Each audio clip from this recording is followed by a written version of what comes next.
സ്റ്റാൻഡേർഡിലെ physics first ചാപ്റ്ററാണ് measurements and unit, അളവുകളും യൂണിറ്റുകളും. അതിൽ മൂന്നാമത്തെ ക്ലാസ്സാണ് നമ്മൾ എടുക്കുന്നത്. ഫസ്റ്റ് 2 സെഷനിൽ നമ്മൾ പറഞ്ഞു മീറ്ററിനെ കുറിച്ചും മീറ്ററിനേക്കാളും ചെറിയ അളവുകൾ അല്ലേ. പിന്നെ നമ്മൾ പറഞ്ഞത് ആസ്ട്രോണമിക്കൽ യൂണിറ്റ് ആണ്. Then light year, parsec. ഞാനൊന്ന് എഴുതി വെച്ചിട്ടുണ്ട്. ഇത് ശരിക്കും ഒന്ന് എഴുതി നിങ്ങൾ വെക്കുക കേട്ടോ. ഇങ്ങനെ നോക്കാം, ശരിക്കും ഇതൊന്ന് പോസ് ചെയ്തിട്ട് എഴുതി വെക്കുക. സെൻറ്റിമീറ്ററിൻ്റെ സിമ്പിൾ എന്താണ്? CM അല്ലേ. അതിൻ്റെ വാല്യൂ എത്രയാണ്? മീറ്ററിനെ ബേസ് ചെയ്തിട്ടാണ് കേട്ടോ.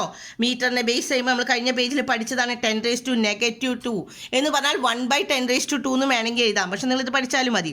ഇനി മില്ലിമീറ്റർ വരുന്ന സമയത്ത് നോക്കിയാൽ mm 10⁻³ ആണ്. ദെൻ മൈക്രോമീറ്ററിനെ നോക്കിയാൽ സിമ്പിൾ കണ്ടില്ലേ, m ആണ്. അപ്പോൾ 10⁻⁴ മീറ്റർ ആണ്. ദെൻ നാനോമീറ്റർ എന്ന് പറഞ്ഞാൽ nm ആണ്, 10⁻⁹ മീറ്റർ. ഇത് ശരിക്കും നന്നായിട്ടൊന്ന് എഴുതി വെച്ച് പഠിക്കുക കേട്ടോ. It is a smaller unit than the metre. മീറ്ററിനേക്കാളും ചെറുത്, മീറ്ററിനെ ബേസ് ചെയ്തിട്ട് എഴുതിയേക്കാണ്. മീറ്ററിനെ ബേസ് ചെയ്തിട്ട് അതിൻ്റെ അളവുകളാണ് മീറ്ററിനേക്കാളും ചെറുത്. ഇനി മീറ്ററിനേക്കാളും വലുത് നമ്മളും പഠിച്ചു അല്ലേ, അതും കൂടി എഴുതി വയ്ക്കുക. Bigger units than the metre. മീറ്ററിനേക്കാളും വലിയത് ഏതൊക്കെയാണ്? First 1 kilometre. അതിൻ്റെ സിമ്പിൾ എന്താ? സിമ്പിൾ തന്നെയാണ് ഇത്, നേരെ km ആണ്. ഇനി മീറ്ററിനെ ബേസ് ചെയ്ത് എഴുതണം നമ്മൾ. ഇതും അതേ മീറ്ററിനെ ബേസ് ചെയ്തിട്ടാണ്, ഇവിടെ മീറ്ററിനെ ബേസ് ചെയ്തിട്ടാണ്. കാരണം മീറ്ററാണ് ബേസ് ആയിട്ട് നടുക്ക്. മീറ്ററിനേക്കാൾ ചെറുത്, മീറ്ററിനേക്കാൾ വലുത്. അപ്പോൾ 1 കിലോമീറ്റർ എന്ന് പറഞ്ഞു കഴിഞ്ഞാൽ എത്ര മീറ്ററാണ്? 10⁻², ദാറ്റ് ഈസ് ദ 1000 മീറ്റർ. 100 10⁻² ആണ് അല്ലേ മീറ്റർ. ഇനി ആസ്ട്രോണമിക്കൽ യൂണിറ്റ് എന്ന് പറഞ്ഞാൽ AU ആണ് സിമ്പിൾ. അപ്പോൾ എത്രയാണ്? 15 കോർ കിലോമീറ്റർ ആണ്, 15 കോടി കിലോമീറ്റർ. ഇനി ലൈറ്റ് ഇയർ എന്ന് പറഞ്ഞാൽ എന്താണ്? LY ആണ് അതിൻ്റെ സിമ്പിൾ. അതെത്രയാണ്? 9.46 ആണ്. അതിനെ ഇൻറ്റു 10⁻² അല്ലേ. ഇനി അടുത്ത് പാർസെക്, അതിൻ്റെ സിമ്പിൾ PC ആണ്. That is 3.26 LY. കിട്ടിയോ? ഇനി ഇന്ന് നമ്മൾ പഠിക്കാൻ തുടങ്ങുന്ന ടോപ്പിക്ക്, ഇവിടെ കുറച്ച് പ്രോബ്ലംസ് അത് വെച്ചിട്ടാണ്. ഇപ്പം അതെല്ലാം എഴുതി കഴിഞ്ഞു, എല്ലാവർക്കും കിട്ടിയില്ലേ? എല്ലാവരും അത് ശരിക്കും എഴുതി വെക്കുക. ഒന്ന് പോസ്റ്റ് ചെയ്ത് ശരിക്കും എഴുതി വെച്ചോളൂ കേട്ടോ. എന്നിട്ട് നമ്മൾ ഇനി പ്രോബ്ലംസ് ചെയ്യാൻ നോക്കാം. നമ്മളോട് ഫസ്റ്റ് ക്വസ്റ്റ്യൻ ഇവിടെ തന്നിരിക്കുന്നത് അതൊക്കെ സിമ്പിളാണ് കേട്ടോ. The use of the plastic carry bag. നമ്മുടെ പ്ലാസ്റ്റിക് ഇപ്പം നമ്മൾ നിർത്തലാക്കിയിട്ടോ. അതൊക്കെ ഒരു പ്ലാസ്റ്റിക്കിൻ്റെ ക്യാരി ബാഗ് ഉണ്ടായിരുന്നില്ലേ? ഹാവിങ് തിക്നെസ്, നമ്മൾ സാധനങ്ങളൊക്കെ വാങ്ങിക്കുമ്പോൾ നമുക്ക് കിട്ടുന്ന പ്ലാസ്റ്റിക് ബാഗുകൾ, ഇപ്പം നമ്മളത് നിർത്തലാക്കി. Having the thickness below the stipulated level has been prohibited. അത് പ്രോഹിബിറ്റഡ് ചെയ്തു എന്ന്. കാരണം in which unit is the thickness of such bag expressed. എങ്ങനെയാണ് അത് എക്സ്പ്രസ് ചെയ്യുന്നത്? ഏതളവിലാണ് അത് എക്സ്പ്രസ് ചെയ്യുന്നത്? നിശ്ചിത കനത്തിൽ കുറഞ്ഞ പ്ലാസ്റ്റിക് ക്യാരി ബാഗുകൾ നമ്മൾ നിരോധിച്ചു അല്ലേ, ഇതിനേക്കാളും കൂടുതൽ. ആ അളവ് ഏതാണ്? എന്താണ് അവിടെ പറഞ്ഞത്? ഇത്തരം ബാഗുകളുടെ കനം പ്രസ്താവിക്കുന്ന യൂണിറ്റ് ഏതാണെന്ന്. ഏത് യൂണിറ്റ് വെച്ചാണ്? മൈക്രോൺ. ഇത്ര മൈക്രോൺ, 1 മൈക്രോൺ, 2 മൈക്രോൺ, അങ്ങനെ അത്രയും വെയിറ്റ് ഉള്ള, അത്രയും കനമുള്ള, തിക്നെസ് ഉള്ള പ്ലാസ്റ്റിക് ബാഗുകൾ അതിനേക്കാൾ കുറവുള്ളത് നിരോധിച്ചിരുന്നു അല്ലേ. ഇനി അടുത്ത ക്വസ്റ്റ്യൻ, രണ്ടാമത്തെ ക്വസ്റ്റ്യൻ ഇവിടെ നോക്കാം. The distance from the earth to planet in the solar system is 4 AU. AU എന്ന് പറഞ്ഞാൽ എന്താണ്? Astronomical unit. എർത്തിൽ നിന്ന് ഒരു പ്ലാനറ്റിലേക്ക്, സോളാർ സിസ്റ്റത്തിൽ, സൗരയുധത്തിൽ, ഭൂമിയിൽ നിന്ന് സൗരയുധത്തിലെ ഒരു ഗ്രഹത്തിലേക്കുള്ള ദൂരം 4 AU ആണ്. AU എന്ന് പറഞ്ഞാൽ നമ്മൾ എന്തിൻ്റെ സിമ്പിളാണ്? ആസ്ട്രോണമിക്കൽ യൂണിറ്റ് ആണ്. എന്നതുകൊണ്ട് എന്താണ് അർത്ഥമാക്കുന്നത് എന്താ അർത്ഥമാക്കുന്നത്? ഒരു ആസ്ട്രോണമിക്കൽ എഴുതാം. 1 ആസ്ട്രോണമിക്കൽ യൂണിറ്റ്, ഒരു ആസ്ട്രോണമിക്കൽ യൂണിറ്റ് എന്ന് പറഞ്ഞാൽ 15 കോടി. അപ്പോൾ അതുകൊണ്ട് എന്താ ഉദ്ദേശിക്കുന്നത്? 4 ആസ്ട്രോണമിക്കൽ യൂണിറ്റ് എന്ന് പറഞ്ഞാൽ 4 × 15. 4 × 15 എത്രയാ? 60 കോടി. കിട്ടി അതിൻ്റെ ഉത്തരം. ശരിക്കും അത് സ്റ്റെപ്പ് എഴുതണം കേട്ടോ. ഒരു astronomical unit, 1 astronomical unit is equal to 15 crore, 15 കോടി കേട്ടോ. അങ്ങനെയാണെങ്കിൽ 4 ആസ്ട്രോണമിക്കൽ യൂണിറ്റ് എന്ന് പറഞ്ഞാൽ 4 × 15, ദാറ്റ് ഈസ് 16. കിട്ടിയില്ലേ? ഇനി മൂന്നാമത്തെ ക്വസ്റ്റ്യൻ.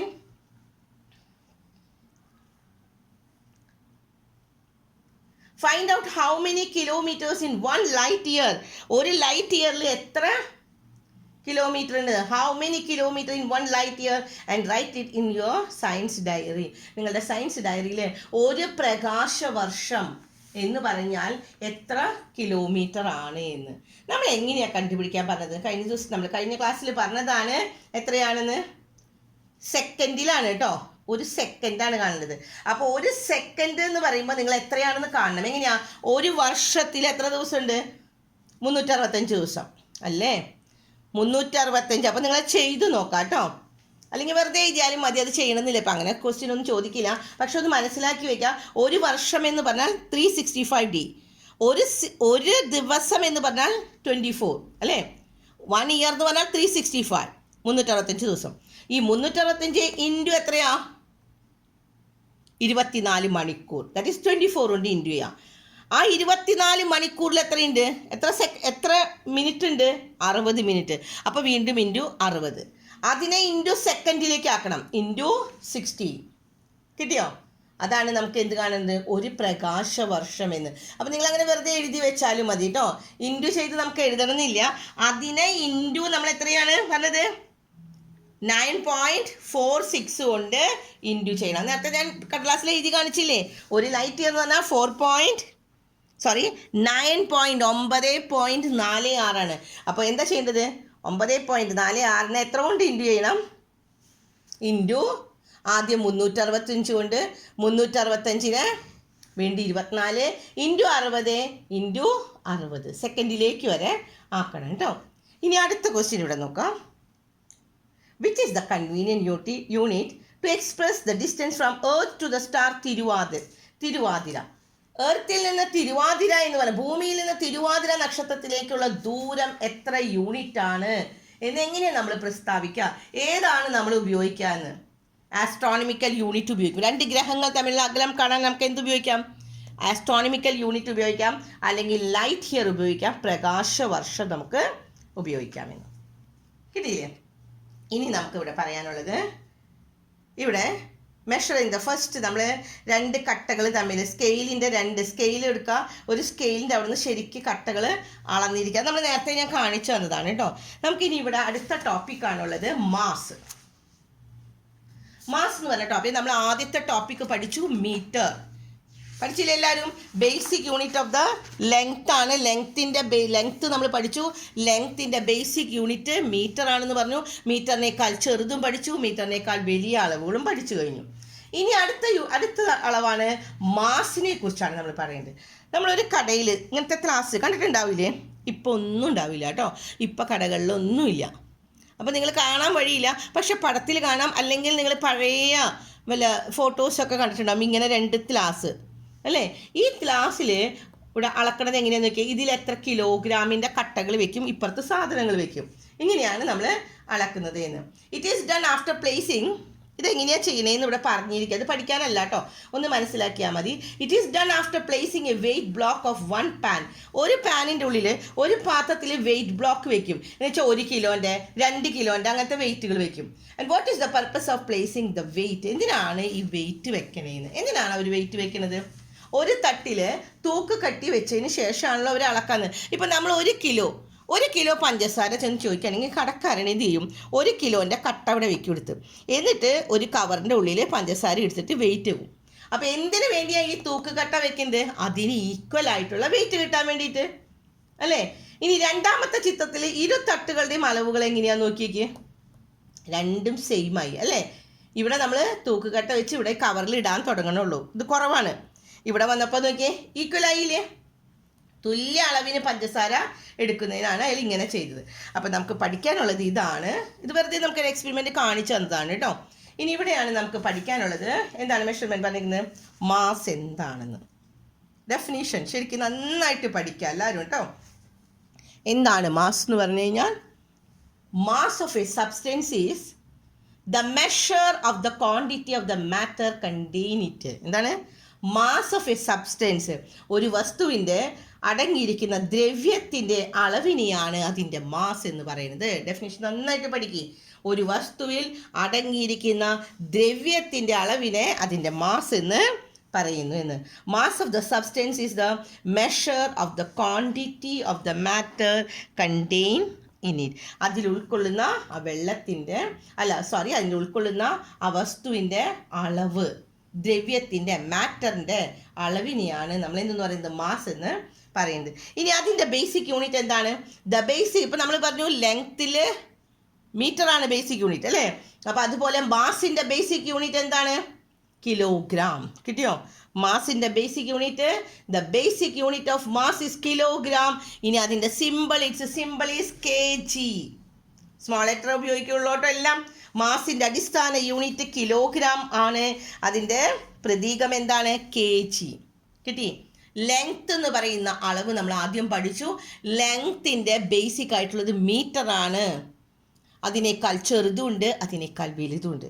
അതുപോലെ മാസിൻ്റെ ബേസിക് ആയിട്ടുള്ള അളവ് ഏതാണ്?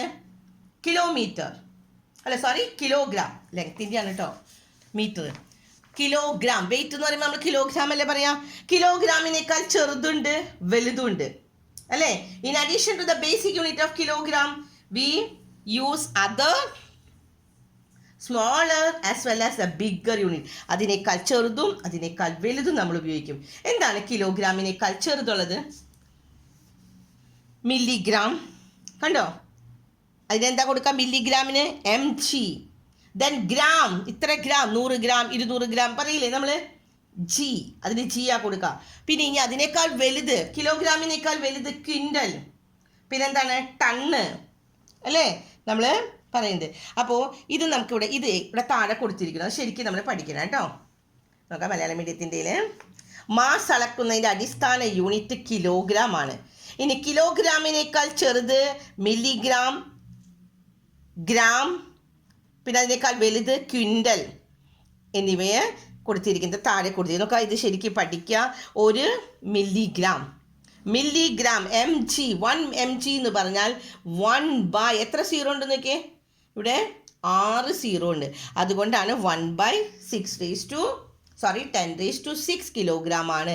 ഞാൻ പറഞ്ഞ താഴെ വന്നാൽ നമുക്ക് എന്ത് ചെയ്യാം? 10⁻⁻6. അപ്പോൾ നിങ്ങൾ ഇത് പഠിച്ചാലും മതി. 1 mg എന്ന് പറഞ്ഞാൽ എത്രയാണ്? 10⁻6 കിലോഗ്രാം. അങ്ങനെ എഴുതി വയ്ക്കുക കേട്ടോ. അടുത്ത 1 ഗ്രാം എന്ന് പറഞ്ഞാൽ എന്താണ്? 10⁻³ കിലോഗ്രാം. ഇനി 1 ക്വിൻ്റൽ എന്ന് പറഞ്ഞാൽ നെഗറ്റീവ് ഇല്ല, അത് വലുതാണ് അല്ലേ? ചെറുത് വരുമ്പോഴാണ് 1/, വെച്ച് വരുന്നത്. വലുത് 1 ക്വിൻ്റൽ. 1 ക്വിൻ്റൽ എന്ന് പറഞ്ഞാൽ എത്രയാണ്? 100 കിലോ. 100 കിലോഗ്രാം ആണ് 1 ക്വിൻ്റൽ. അപ്പോൾ 10⁻100 നമുക്ക് എങ്ങനെ ചെറുതാക്കി എഴുതാം? 10⁻2. 2 പൂജ്യമല്ലേ ഉള്ളത്. ഇനി 1 ടൺ. 1 ടണ്ണ് എന്ന് പറഞ്ഞാൽ എത്രയാണ്? 1000 കിലോഗ്രാം. 1000 കിലോഗ്രാം ആണ് 1 ടണ്ണ് എന്ന് പറഞ്ഞാൽ 10⁻3 കിലോഗ്രാം. കിട്ടിയോ? ഇനി അടുത്ത പേജിൽ നമുക്ക് ടൈം അടുത്തത്. അപ്പോൾ ഫസ്റ്റ് വൺ നമ്മൾ എന്താ പറഞ്ഞത്? ലെങ്ത്തിൻ്റെ ബേസിക് യൂണിറ്റ് മീറ്റർ. രണ്ടാമത്തെ നമ്മൾ പറഞ്ഞു മാസിൻ്റെ ബേസിക് യൂണിറ്റ് എന്താ നമ്മൾ പറഞ്ഞത്? കിലോഗ്രാം. ഇനി മൂന്നാമത്തതാണ് ടൈം, സമയത്തിനെ കുറിച്ചാണ് നമ്മൾ ഇനി പറയാൻ പോകുന്നത്. ഇനി ടൈം എന്ന് പറഞ്ഞാൽ എന്താണ് അവിടെ ഒരു അവിടെ നമുക്കൊരു ഇത് തന്നേക്കാണ്, ഒരു പടം. എന്തിൻ്റെ പടമാണ് ഇവിടെ തന്നിരിക്കുന്നത്?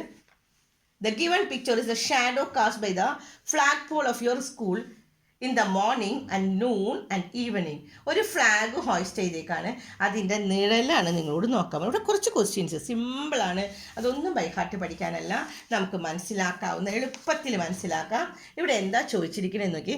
ഇവയിൽ ഏറ്റവും നീളം കുറഞ്ഞ നിഴൽ ഏതാണ്? ഏറ്റവും നീളം കുറഞ്ഞത് എപ്പോഴാണ്? ഏറ്റവും നീളം കൂടിയത് എപ്പോഴാണ്? ഏറ്റവും എന്താണ്? ഒരു നിഴലും കാണാത്ത സമയം. നിങ്ങളൊന്ന് നടന്ന് നോക്കിയിട്ടുണ്ടോ? നിങ്ങളൊന്ന് പകല് നേരം വെളുത്ത് രാത്രി നമുക്ക് നിഴൽ കാണണമെങ്കിൽ നമുക്ക് എന്താണ് ചെയ്യേണ്ടത്?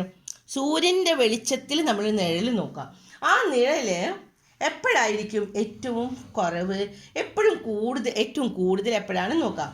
ഇവിടെ ഫസ്റ്റ് ക്വസ്റ്റ്യൻ ചോദിച്ചിരിക്കണം നോക്കേ. Of this at which time is the shadow the least length? എപ്പോഴായിരിക്കും? നിങ്ങളിപ്പോൾ ഈ ഫ്ലാഗിൻ്റെ കാര്യമൊന്നും നോക്കണ്ട, നമ്മൾ നമ്മുടെ ഡെയിലി ലൈഫിൽ നോക്കാം. നാളെ ഉച്ചയാകുമ്പോൾ അല്ലെങ്കിൽ കാലത്ത് തുടങ്ങി നിങ്ങൾ നോക്കി നോക്കാം എപ്പോഴാണ് നിങ്ങളുടെ നിഴൽ കാണുന്നത്. ഇവിടെ ചോദിച്ചിരിക്കുന്നത് നിഴൽ ഏറ്റവും ലീസ്റ്റ് ആയിട്ട് ഇവയിൽ ഏറ്റവും നീളം കുറഞ്ഞ നിഴൽ എപ്പോഴായിരിക്കും? നിങ്ങളൊരു ദിവസത്തിൻ്റെ കാലത്ത് ഉച്ചയ്ക്ക് വൈകിട്ട് ഇങ്ങനെ നിഴൽ നോക്കാം.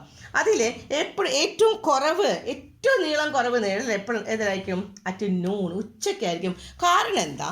നമുക്കറിയാം, നട്ടുച്ച നേരത്ത് സൂര്യൻ നമ്മുടെ നേരെ മുകളിലാണ്. തലയ്ക്ക് നേരെ മുകളിൽ നിൽക്കുന്ന സൂര്യന് നമ്മുടെ നിഴലിനെ നിലത്ത് കാണിക്കാനായിട്ട് സാധിക്കില്ല എന്ന്. What may be the reason? എന്താണ് അതിന് കാരണം? കാരണം എന്താണ്? കാരണം ഞാൻ ഇപ്പോൾ പറഞ്ഞു കഴിഞ്ഞു. എപ്പോഴാണ് എന്നാണ് ഫസ്റ്റ് ക്വസ്റ്റ്യൻ. അത് അറ്റ് നൂൺ, ഉച്ചയ്ക്കാണ്, നട്ടുച്ചയ്ക്കാണ്. ഇനി എന്താണ് കാരണം? That is the second question. എന്തായിരിക്കും കാരണം? The sun is vertically over our head. സൂര്യൻ നേരെ നമ്മുടെ തലയ്ക്ക് മുകളിലാണ്, അല്ലേ? നേരെ തലയ്ക്ക് മുകളിലാവുമ്പോൾ ഷാഡോ നിഴലുണ്ടാവില്ല എന്ന്. Have you ever try to ascertain the time by observing the difference in the length of the shadow? ഒന്ന് നിങ്ങൾ ചെയ്ത് നോക്കിയിട്ടുണ്ടോ? അത് നിങ്ങൾ ചെയ്ത് തന്നെ നോക്കാം കേട്ടോ. കാലത്ത് എഴുന്നേറ്റ് നിന്ന് നോക്കാം, ഉച്ചയാകുമ്പോൾ നോക്കാം. വെയിൽ കൂടുന്നതനുസരിച്ച് നമ്മുടെ നിഴലിൻ്റെ നീളം കൂടി കൂടി നട്ടുച്ചയാകുമ്പോൾ എന്ത് സംഭവിക്കുമെന്ന്? നിഴൽ എങ്ങനെയാണ്? എന്താണ്? നിഴൽ കുറയും, അല്ലേ? അപ്പോൾ ഇവിടെ നമ്മുടെ പൂർവികരൊക്കെ നിഴൽ ഘടികാരം ഉപയോഗിച്ചിരുന്നു എന്ന്. എന്താണ്? ഈ നിഴൽ നോക്കിയിട്ട് അവർ സമയം പറഞ്ഞിരുന്നു. Sundial. നമ്മുടെ പൂർവികർ ഇവിടെ എന്ത് ഉപയോഗിച്ചിരുന്നു? സൺ ഡയൽ ഉപയോഗിച്ചിരുന്നു എന്ന്. ഇനി ഈ സൺ ഡയൽ എങ്ങനെയാണ് അവർ ഉപയോഗിച്ചിരുന്നത്? Is the sundial you have made suitable for the use at night? രാത്രി സൺ ഡയൽ പറ്റുമെന്ന്. നിഴൽ ഘടികാരം രാത്രി, നിങ്ങളോടൊരു നിഴൽ ഘടികാരം ഉണ്ടാക്കി നോക്കാൻ, ആ നിഴൽ ഘടികാരം രാത്രി ഉപയോഗിക്കാൻ പറ്റുമോ എന്ന്. നിങ്ങളുണ്ടാക്കിയ നിഴൽ ഘടികാരം രാത്രിയിൽ ഉപയോഗിക്കാൻ പര്യാപ്തമാണോ എന്ന്. ആണോ? ഇല്ല. കാരണം എന്താണ്? രാത്രി നമുക്ക് നിഴൽ നോക്കി ചെയ്യാൻ പറ്റുമോ? നിഴൽ ഘടികാരം എന്ന് പറഞ്ഞാൽ സൂര്യൻ്റെ വെളിച്ചത്തിലാണ്. അപ്പോൾ അതുകൊണ്ട് ഒരിക്കലും ചെയ്യാൻ പറ്റില്ല. What might have been measure taken by our ancestors to a certain time? അങ്ങനെയാണെങ്കിൽ രാത്രി, പകല് അവർ നിഴൽ ഘടികാരം സൺഡയൽ ഉപയോഗിച്ചാണ് നമ്മുടെ പൂർവികർ സമയം മനസ്സിലാക്കിയിരുന്നത്. കാലത്തായി, ഉച്ചയായി, വൈകുന്നേരമായി എന്നൊക്കെ. ഇനി രാത്രി അവരെങ്ങനെയാണ് നോക്കിയിരുന്നത്? രാത്രി എങ്ങനെയാണ്? The position of the stars and the moon. എന്തിനാണ് നോക്കിയിട്ടാണ്? ചന്ദ്രൻ്റെയും സ്റ്റാർസിൻ്റെയും ഇത് നോക്കിയിട്ടാണ് അവർ സമയം നിശ്ചയിച്ചിരുന്നത്. In by what time the time from 1 noon to the next noon refer? അത് ഇവിടെ കൊടുത്തിട്ടുണ്ട് കേട്ടോ. ഒരു സോളാർ ഡേ ആണ്. ഉത്തരം സോളാർ ഡേ എന്നാണ് പറയുന്നത് കേട്ടോ. ബൈ വാട്ട് ടൈം, വാട്ട് നെയിമാണ് നമ്മൾ കൊടുക്കേണ്ടത്? The time from 1 noon to the next noon. ഒരു ഉച്ച തുടങ്ങി അടുത്ത ഉച്ച വരെ. അത് ഇവിടെ കൊടുത്തിരിക്കുന്നു. എന്താണ് ഇവിടെ? Solar day. അതിനെന്താ പറയുക? Solar day. സോളാർ ഡേയുടെ ഡെഫിനേഷൻ എന്താണെന്ന് ഇവിടെ കൊടുത്തിട്ടുണ്ട്. അത് ബൈ ഹാർട്ട് പഠിക്കാം. A day or a solar day is the time period from 1 noon to the next noon. ഒരു നൂൺ തുടങ്ങി, ഒരു ഉച്ച തുടങ്ങി നെക്സ്റ്റ് നൂൺ വരെ. അതാണ് നമ്മുടെ ഒരു ദിവസം. ഒരു സോളാർ ദിനം എന്ന് പറയുന്നത് കാലത്ത് തുടങ്ങി വൈകുന്നേരം വരെ അല്ല കേട്ടോ. ഒരു സോളാർ ഡേ എന്ന് പറഞ്ഞാൽ എന്താണ്? 1 noon, ഒരു ഉച്ച തുടങ്ങി അടുത്ത ഉച്ച വരെ. ഇനി അടുത്ത ക്വസ്റ്റ്യൻ നോക്കാം. For measuring the time intervals less than a day is divided to. ഇനി നമ്മൾ പറയാണ് സമയം അളക്കാനായിട്ട് നമ്മൾ ദിവസം ഉപയോഗിക്കും, അല്ലേ? ദിവസം ഉപയോഗിക്കുന്നത്. അപ്പോൾ അതിനേക്കാൾ കുറവുള്ളതിന് എന്താ ചെയ്യേണ്ടത്? A day is divided into 24 equal hours. എത്ര ഡിവൈഡ് ചെയ്യുന്നുണ്ട്? 24 hours. And what is each of this duration of the time referred as? അതിനെന്താ നമ്മൾ പറയാന്ന്? ഒരു ദിവസത്തിനെ 24 ഭാഗമാക്കും. അതിനെ എന്തെന്നാ പറയാന്ന്? എന്താ നമ്മൾ പറയാ? അവർ, അല്ലേ? മണിക്കൂർ. ആ മണിക്കൂർ, ഒരു മണിക്കൂർ എന്ന് പറഞ്ഞാൽ എത്രയാണ്? 60 minutes. 60 minutes, ഒരു മിനിറ്റ് എന്ന് പറഞ്ഞാൽ എത്രയാണ്? 60 സെക്കൻഡ്. അപ്പോൾ ടൈമിൻ്റെ ഡിവിഷൻ എല്ലാവർക്കും കിട്ടിയോ? എപ്പോൾ തുടങ്ങിയാണ്? ഒരു ഉച്ച തുടങ്ങി അടുത്ത ഉച്ച വരെയുള്ള സമയമാണ് 1 സോളാർ ഡേ. അപ്പോൾ എത്ര അവേഴ്സ് ഉണ്ടാവും? 24 hours. ഇനി 24 hours-നേക്കാളും കുറവുള്ള കാര്യം പറഞ്ഞു. ഒരു ദിവസം എന്ന് പറഞ്ഞാൽ നമുക്ക് 24 hours എന്ന് പറഞ്ഞാൽ നമുക്ക് പറയാം, അല്ലേ? ഇനി അതിനേക്കാൾ കുറവാണെങ്കിൽ നമ്മൾ എന്താ പറയുക? ഇത്ര മണിക്കൂർ എന്നേ പറയുള്ളൂ. 24 മണിക്കൂർ ഉണ്ടെങ്കിലാണ് നമ്മൾ ഒരു ദിവസം എന്ന് പറയാം. ഇനി 24 മണിക്കൂറിനേക്കാളും കുറവാണെങ്കിൽ നമ്മൾ ഒരു ദിവസം എന്ന് പറയില്ല. അര ദിവസം, 3/4 ദിവസം എന്നല്ല പറയാ, ഇത്ര മണിക്കൂർ. ഇനി മണിക്കൂറിനേക്കാൾ ചെറുതാണെങ്കിൽ നമ്മൾ എന്ത് പറയും? 1 day എന്ന് പറഞ്ഞാൽ 24 hours. 24 hours എന്ന് പറഞ്ഞാൽ എന്താണ്? ഒരു 1 hour എന്ന് പറഞ്ഞാൽ എത്ര മിനിറ്റ് ഉണ്ടാവും? 60 minutes. 60 മിനിറ്റ്. ഒരു മിനിറ്റ് എന്ന് പറഞ്ഞാൽ 60 സെക്കൻഡ്. ശരിയോ? അതാണ് നമ്മളിവിടെ ചോദ്യം വന്നിരിക്കുന്നത്. The time interval obtain by dividing a minute to 16 equal parts. എന്താണ്? ഒരു മിനിറ്റിനെ വീണ്ടും 60 തുല്യ ഭാഗങ്ങളായിട്ട് വിഭജിക്കുമ്പോൾ ലഭിക്കുന്ന സമയത്തിൻ്റെ അടിസ്ഥാന യൂണിറ്റ് എന്നാ പറയാ നമ്മൾ? ഒരു മിനിറ്റിനെ വീണ്ടും ഡിവൈഡ് ചെയ്യുമ്പോൾ 60 ഭാഗമാക്കുന്നു. മണിക്കൂറിനെ 60 ഭാഗമാക്കി അതിനെന്താ പറയുക? മിനിറ്റ്. ഒരു മിനിറ്റിനെ നമ്മൾ വീണ്ടും 60 ഭാഗമാക്കുമ്പോൾ അതിനെന്താ പറയാന്ന്? What's let me name? Second. അപ്പോൾ അങ്ങനെയാണെങ്കിൽ how many second make 1 day? ഒരു ദിവസം എന്ന് പറഞ്ഞാൽ എത്ര സെക്കൻഡാണ്? നമ്മൾ എന്താ ചെയ്യേണ്ടത്? ചെയ്തു നോക്കാം നിങ്ങൾ. എത്രയാണ് വരുന്നത്? ഒരു ദിവസം എന്ന് പറഞ്ഞാൽ എത്ര സെക്കൻഡ്? എങ്ങനെ കാണാം? ഒരു ദിവസത്തിന് 24 മണിക്കൂർ. കിട്ടിയോ? ഇൻറ്റു ഒരു മണിക്കൂർ എത്രയാണ്? 60 മിനിറ്റ്. അപ്പോൾ 24 ഇൻറ്റു 60. കിട്ടിയോ? മിനിറ്റ് ആയിട്ടുള്ളൂ കേട്ടോ. ഇനി സെക്കൻഡിലേക്ക് ആക്കണം. അപ്പോൾ എന്ത് ചെയ്യണം? ഇൻറ്റു 60. വീണ്ടും 60 കൊണ്ട് അല്ലേ? അതാണ് ഇവിടെ കൊടുത്തിട്ടുണ്ട്. 1 സെക്കൻഡ് എന്ന് പറഞ്ഞാൽ 1 അതെല്ലാം കൂടി ഇൻറ്റു ചെയ്യുമ്പോൾ നിങ്ങൾക്ക് ഇത്ര കിട്ടിയിട്ടുണ്ടാവും. 86,400. കിട്ടിയോ? എന്നതാ കിട്ടുന്നത്? 86,400. അപ്പോൾ ഒരു സെക്കൻഡ് എന്ന് പറഞ്ഞാൽ എത്രയാണ്? ഒരു ദിവസത്തിൻ്റെ എത്രയാണ്? 1/864 part of an average solar day. ഇതും പഠിക്കണം കേട്ടോ. ഈ ഡെഫിനേഷനും പഠിക്കണം. The basic unit of time എന്ന് പറഞ്ഞാൽ എപ്പോഴും സെക്കൻഡിലേ പറയുള്ളൂ. ഇറ്റ്സ് സിമ്പിൾ ഈസ് എസ് ആണ് എന്ന്. കിട്ടിയോ? അപ്പോൾ നമ്മളിപ്പോൾ 3 കാര്യങ്ങൾ നമ്മൾ പഠിച്ചു. ഏതൊക്കെയാണ് നമ്മൾ പഠിച്ചത്? ലെങ്ത്ത്, അതിൻ്റെ മീറ്റർ, പിന്നെ അടുത്തത് പറഞ്ഞു മാസിൻ്റെ ഏതാണ്? കിലോഗ്രാം ആണ്. ടൈമിൻ്റെ ബേസ് എന്താണ്? സെക്കൻഡാണ്. അപ്പോൾ ഇത്രയും കാര്യങ്ങളാണ് നമ്മൾ ഈ ക്ലാസ്സിൽ പറയുന്നത്. അടുത്ത ടോപ്പിക്ക് നമുക്ക് ഫണ്ടമെൻ്റൽ യൂണിറ്റ്സ് ആണ്. അത് അടുത്ത ദിവസം പറഞ്ഞുതരാം. ഓക്കെ.